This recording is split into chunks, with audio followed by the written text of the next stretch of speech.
Pérez, él es Andrés Peláez y vamos a hacer una entrevista sobre capitulación y desesperación. Lo que nosotros queremos saber entonces con esta entrevista es un poco cómo está el estado de cómo se están los métodos de enseñanza y qué tan avanzados están. Pero primero queremos saber entonces cómo se decide cuál es el método con el que se enseña cierta información, cierto conocimiento. ¿Cómo se define el método? Bueno, lo primero habrá que definir qué es el método, ¿cierto?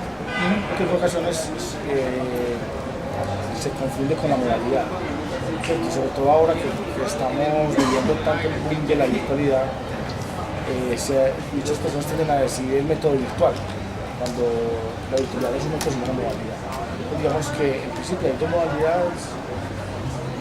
Uno podría hablar de tres modalidades, que es una modalidad virtual en la que no hay encuentro de los sujetos de manera física, ¿cierto? O sea, hay un ambiente... Toda la mediación, todo está mediado, toda la relación está mediada.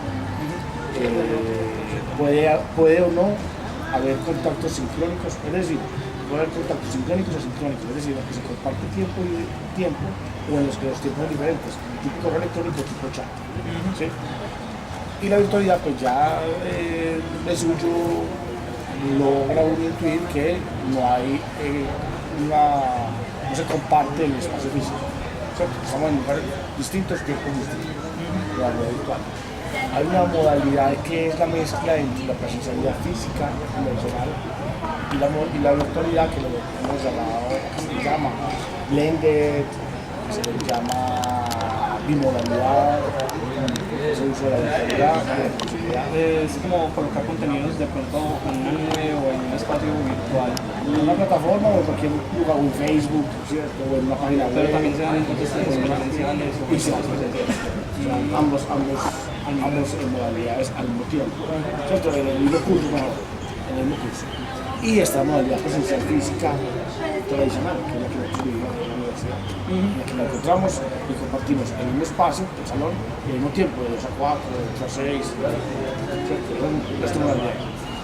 Para cada uno de ellos también hay una serie de métodos específicos. Por ejemplo, difícilmente usted podría hacer una cátedra magistral, difícilmente puede ser también en la virtualidad, porque es un método más propio de la presencialidad.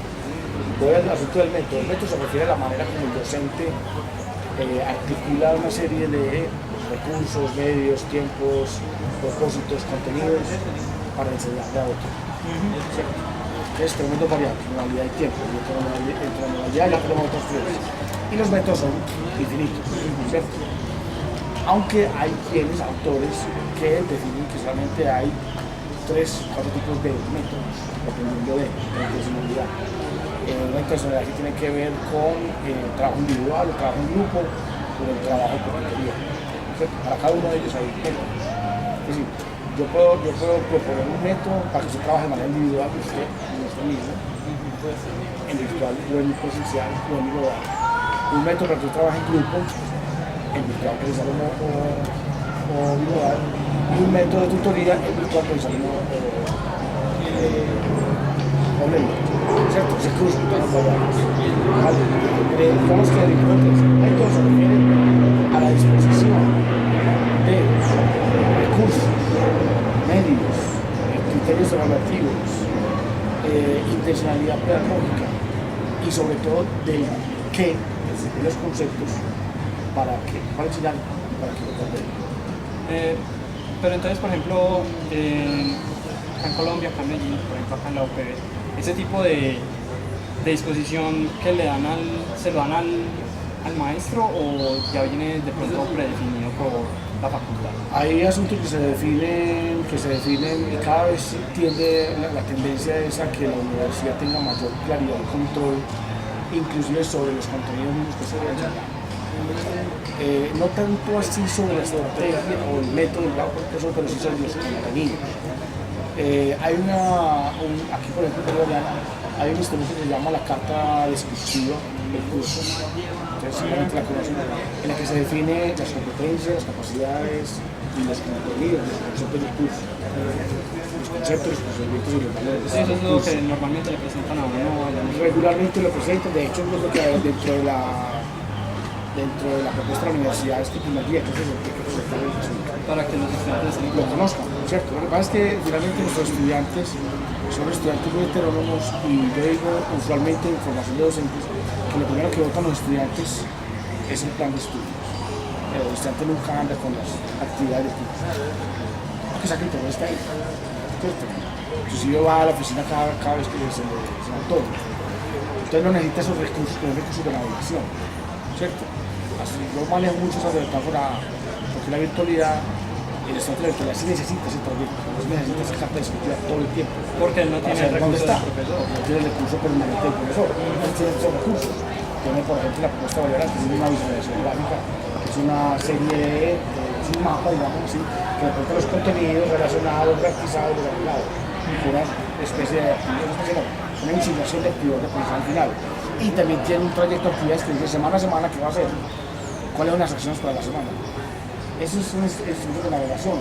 Cuando usted está solo, necesita eso. Nosotros en la presencialidad los llevamos paternalistas y explicamos una carrera, estrategias de parábolas. De hecho, aquí hay ya políticas, digamos así, de estudiantes que en la primera clase no se va, en la última no se, es decir, la primera clase no se asiste y la última no se da. Los estudiantes de la primera clase realmente no vienen porque considera en su mayoría que van a las bobadas. Preguntan los conceptos de la realidad del curso, los objetivos, es un estudiante muy heterónomo, muy heterónomo.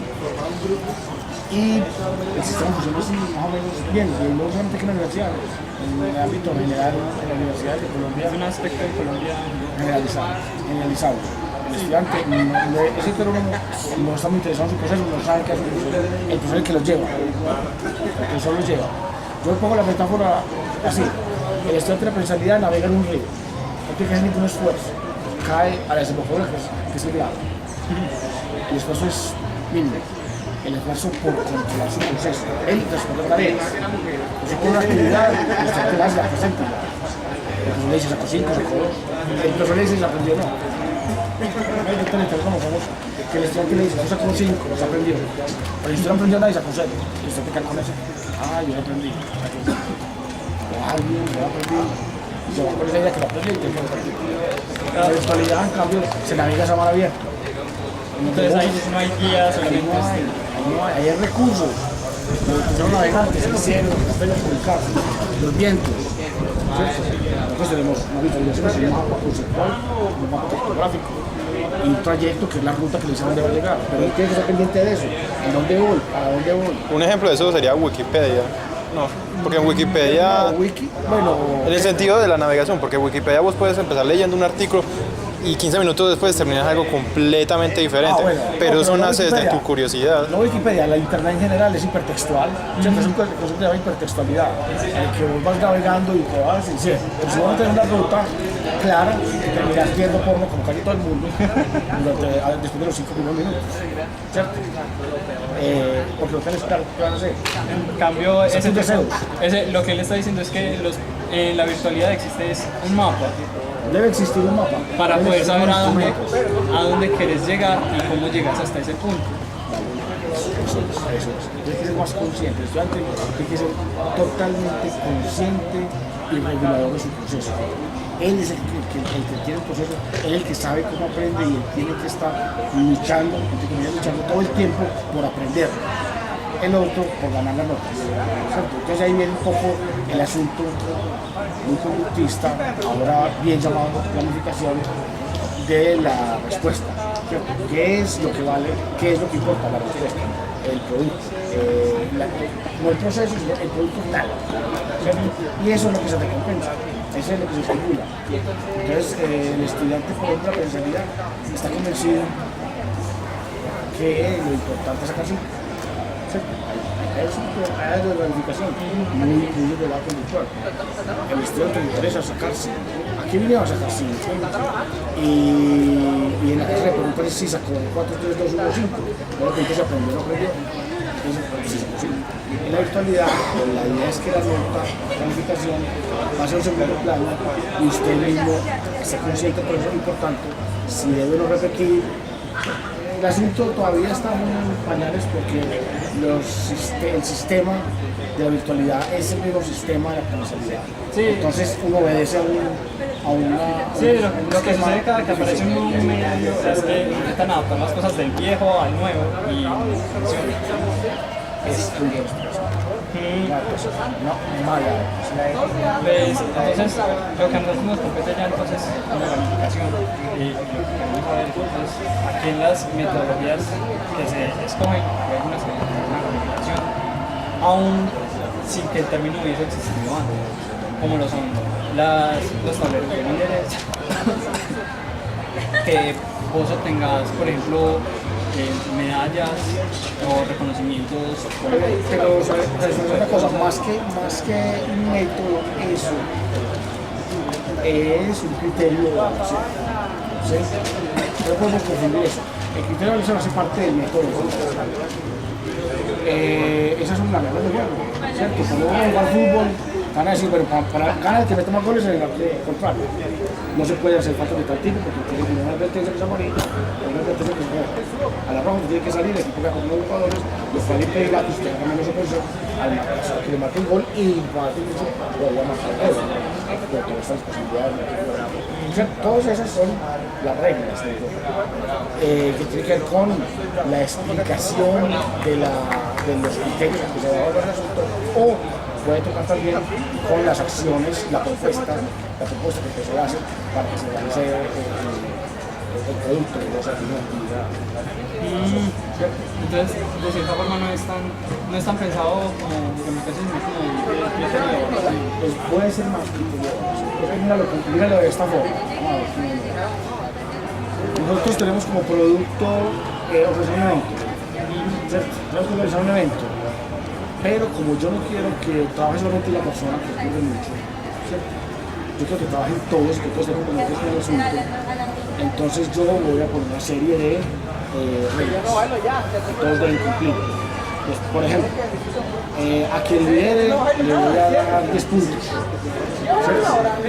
A quien traiga buenas ideas que permitan que ese evento salga a flote, le voy a dar 9. A quien desarrolle las ideas, le voy a dar 8. ¿Qué estoy yo estimulando? El liderazgo, la generación de ideas, la colaboración, ¿cierto? Quien ensamble, el stand, todo aquello le va a dar 5. Es decir, si vos querés ganar, tenés que hacer algo. O sea, esos criterios que son que van a permitir a mí pueden hacer que ellos se pongan en acción, ellos hagan algo. De lo contrario, va uno a revisar el asunto y los otros se pegan. O no hacen nada. ¿Cierto? Es muy imposible. O pagan por lo hagan. Entonces, estas reglas creo que presentarlas y tengo que también tener un instrumento de control o de seguimiento a la realización de esas actividades. Y me evidencian, ¿cierto? Yo tuve esa idea, la evidencia es mía. ¿Cierto? Yo voy a armar el asunto, evidencio, lo hice. Una foto, un video, Pero entonces ya ahí hay una respuesta. Lo que pasa es que, como nosotros teníamos entendido gamificación antes, creíamos que de pronto este sistema de puntuaciones ya era gamificación.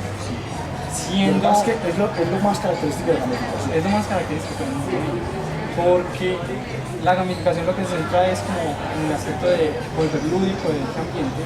Tiene un componente lúdico. Digamos que esa es la renovación. Antes te decía, en conductivos daban siempre estímulos y premios. Esa es la idea de la mente, ¿cierto? Sí. Un trabajador estilo, la mayoría de las actividades. Ahora, la enseñanza, pues, es un conjunto, pero bueno, digamos que es que no me cuento. Lo que le agrega a la gamificación es el gusto, el placer, es motivacional, el reto. La gamificación debe generar el reto. Un reto alcanzable además. Sí, porque si el reto es muy alto, es inalcanzable a las 3-4 horas que ustedes van haciendo. Sí, eso también lo explican.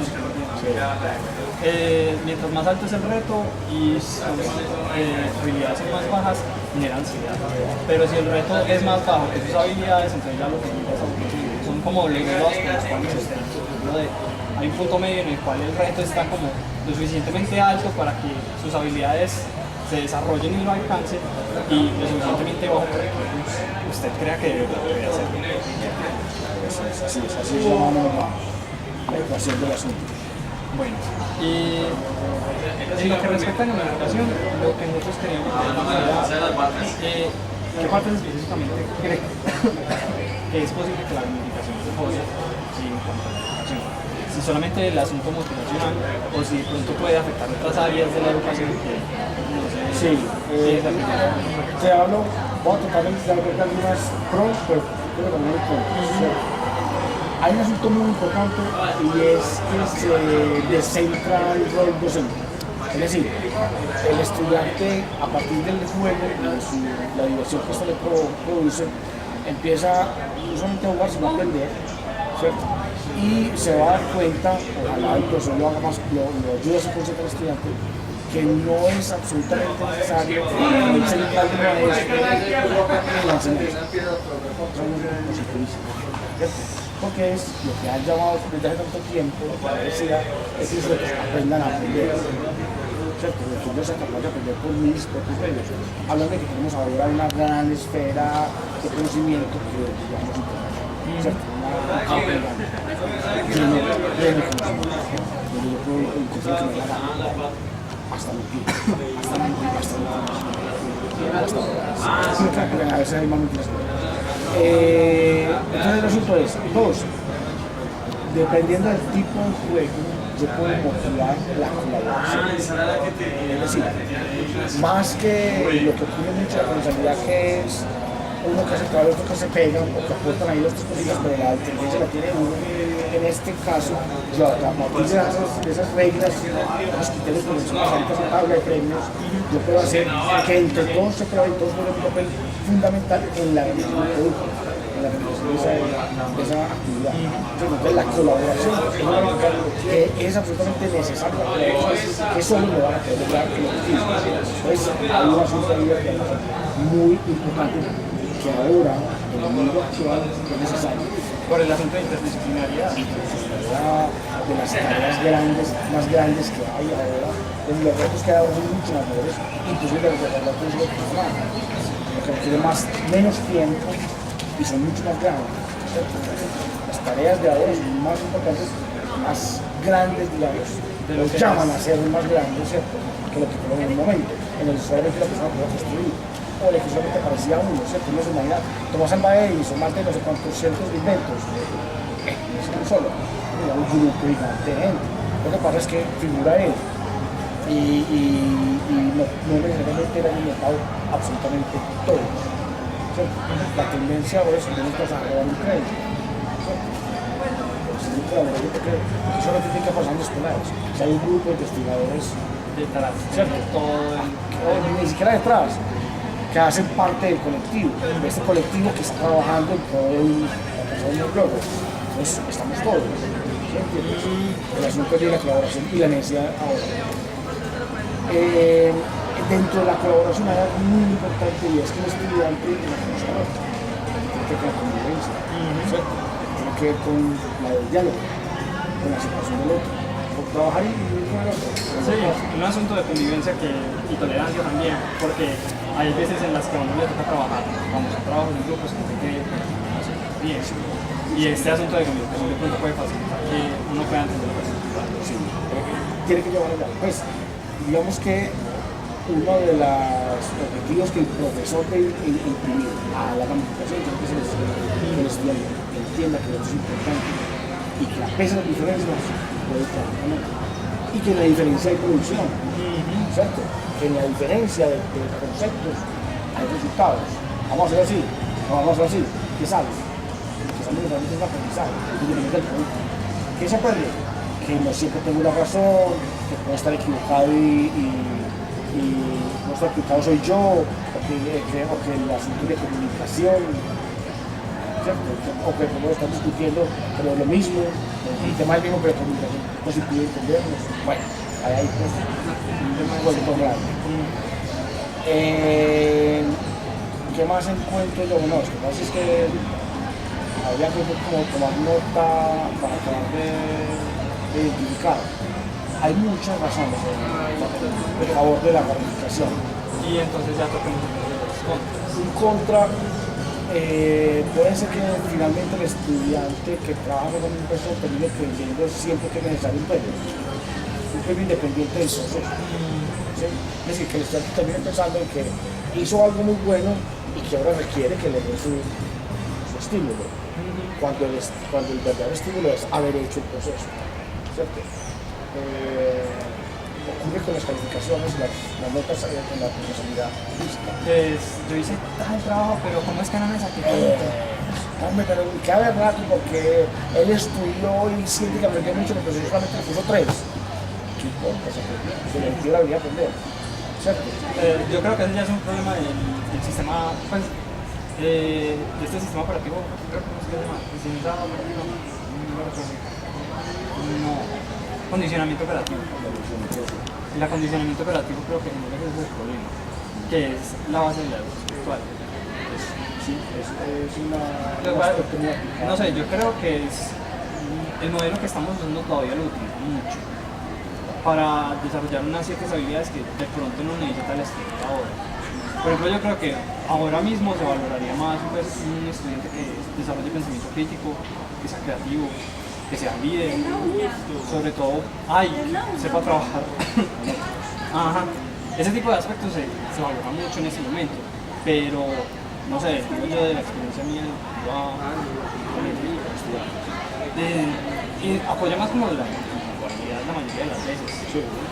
Y no valora tanto, no crea creatividad, crea más como memorización y otros aspectos que antes eran muy importantes, claro, pero en este momento no.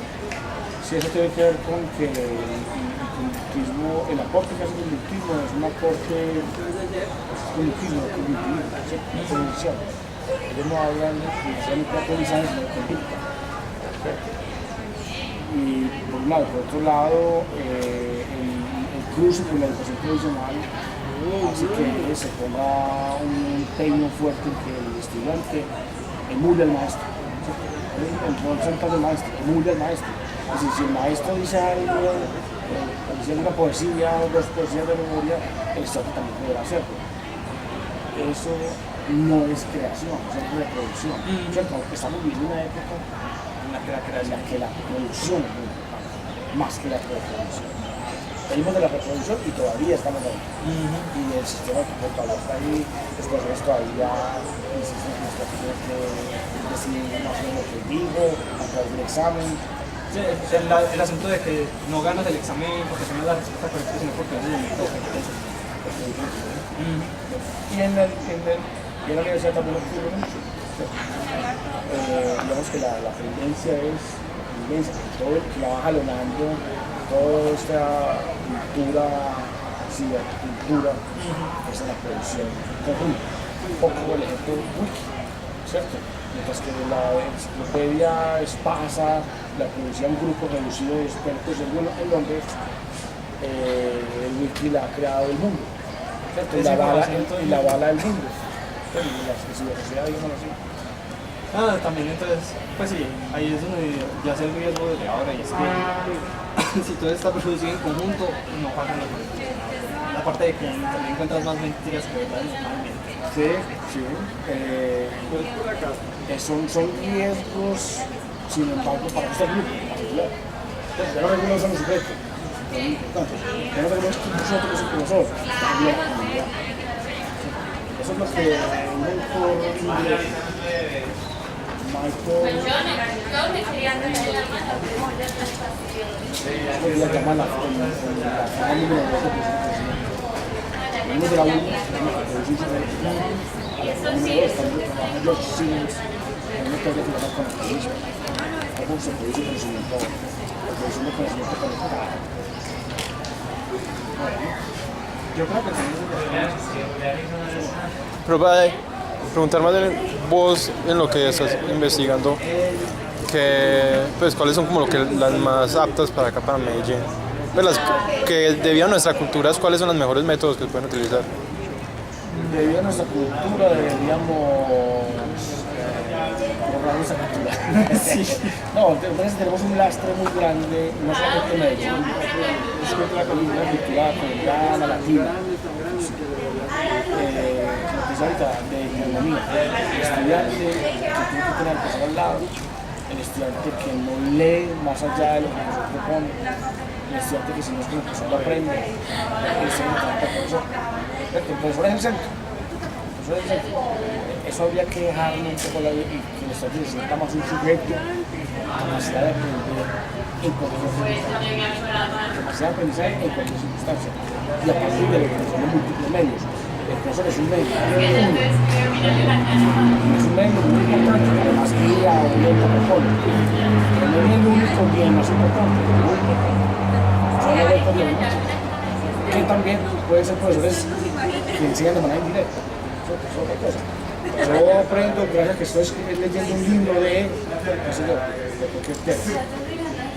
Planificación. Pues cuando la persona escribió ese libro, estaba pensando que otro lo puede aprender de eso. Hay una enseñanza indirecta, que tal vez no sea enseñanza como tal, porque no lo pensó para enseñar, sino para reproducir, para socializar su conocimiento. Pero que al final termina incentivando curiosidad. O uno termina aprendiendo, ¿cierto? Ya no porque él esté hecho para enseñar, pero sí porque no es capaz de aprender. Son dos conceptos que uno tiene que aprender a desligar, pues, que es lo que no ocurre mucho ahora. La enseñanza y la aprendizaje son dos conceptos. ¿Se pueden ir ligados o no? Usted puede aprender sin que nadie le enseñe. Y usted puede enseñar y que nadie aprenda. Se puede enseñar y la vida aprendió. Es eso. No quiero decir, aprendió mucho. Ya lo otro que se me ocurre es tenemos una situación ya un poco hipotética y es ¿qué pasaría si hubiese un sistema en el que el estudiante dejara de pues digamos que aquí en Medellín se instalara un colegio el estudiante no depende del maestro sino que el maestro funciona como guía, como una personalidad digitalizada y que se le deje al estudiante ser un poco más autónomo en esta gestión, esta conciencia de que estoy conociendo, que no estoy conociendo y haciendo con eso. ¿Qué pasaría? Esa institución para que puede ser que no sea una institución muy difícil, pero en tu casa. En tu casa, cuando hay un profesor, que existe, que se propuestas, que presentan palmares de posibilidades, que es como la que los quieras, la que se bien y nuestro proceso de yo creo que de pronto hay que cambiar de paradigma de enseñanza, así como yo creo que, pues creo, en mi infinita ignorancia, que aquí lo que va a pasar si eso ocurriera es que los estudiantes que estuvieron allí al inicio se irían a pasar al sistema bien. Habría mucha resistencia. El estudiante necesita, no es que lo necesita. No tiene los elementos, no tiene la experiencia, no tiene el disco. Ha aprendido muchísimo. Incluso musicales, es como tiene que dar garrote al estudiante para que entienda que tiene que responder todas las preguntas que hace. Es como extremo respondido.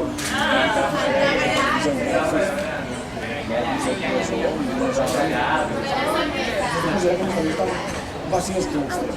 Tiene experiencia, lo llevo, físicamente, eso. Esto no se puede enseñar.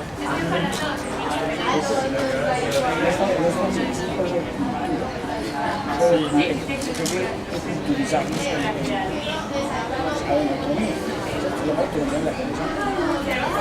sistema metódico. Usted tiene que hacer método de estudio. Usted pregunta a cualquiera de los que está aquí, ¿cuál es un método de estudio? Le dice, método de estudio. ¿Qué es método? El estudio, método de estudio. Porque se evalúa de tal manera el estudio. Usted no tiene método, lo cual nos hace unos estudiantes con muchas dificultades frente a los estudiantes europeos, muchos europeos que sí tienen un método. Yo pongo el ejemplo del método, si usted va e intenta quitar una rueda del ring de un carro, ¿qué le pasa? Finalmente hace, finalmente se varía mucho, sin método se varía mucho. El terminan hasta aprendiendo algo, terminan hasta aprendiendo algo. Pero no es el último proceso. Terminan afectados, machucados. Mientras que un sujeto que cambia de llantas, se demora mucho menos, no se aporrea y cambia muchas más llantas al mismo tiempo que lo que y terminas la aporreada. Los llantas nuestros terminan graduándose, sí, y sacando la llanta del ring, pero terminan aporreados con traumas cognitivos. Esa consecuencia de los años y demorándose mucho más podrían demorar en aprender una cantidad muy reducida de todo lo que se enseña.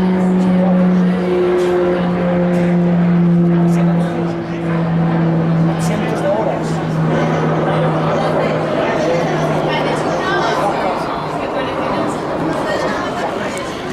¿Cierto? No te encuentra el sistema. De la especialización, de una maestría, que en ocasiones no es una segregación, es un progreso en su conocimiento, sino paliativos a lo que es la pobreza. ¿Por qué no hablamos inglés?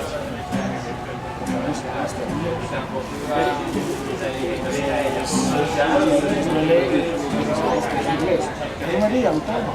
Es una vida cuando saca el martillo del dedo. Definitivamente no sabe. Ay, ¿qué parece? ¿Qué le pasó? Eso es como incapacidad aprendida.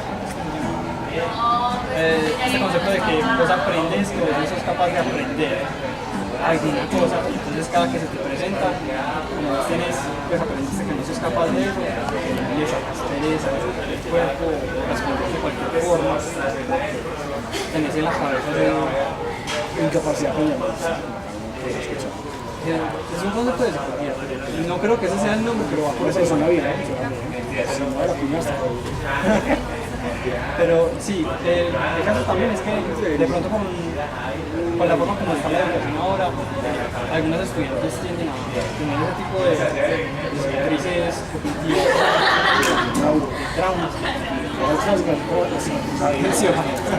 En pleno trauma. Matemáticas, problemas física, química. Pero yo creo que incluso eso se evidencia incluso en la generación. Porque si vos le preguntaras a alguien y no tuviera este tipo de trauma, si quisiera aprender inglés en una avanzada, yo supongo que la respuesta podría ser muy factiblemente sí, tiempo o algo así, porque creo que se va a aprender. Pero la mayoría dicen no. Muchos dirían eso. El problema es inclusive que el que diga Rusia, Rusia internacional. O hasta dónde llega el curso. También, porque usted puede decir mucho que ahora como decir, es amable, sí, sabe que es claro.